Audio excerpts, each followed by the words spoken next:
Want to learn how to pronounce this word properly? Don't worry. Real-life audio examples are coming up next.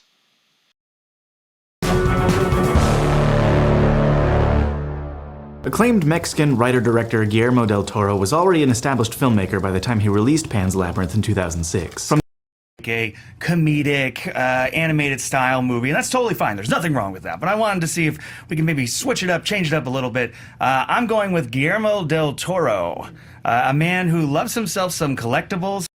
The goofus of Pinocchio movies this year. Truly just a terrible film, a terrible Disney remake of their own movie. And then we had Guillermo Del Toro's Pinocchio, the gallant of Pinocchio movies, the one that showed about DVD extras. What about the real Puss in Boots sequel? Well, it's been in the works as far back as 2012. In November of that year, Guillermo Del Toro announced that the film was already in the oven.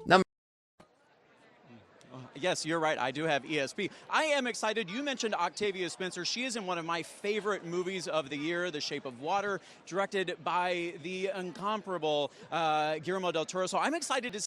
That's it. If this helped you, please like and subscribe for more pronunciation guides.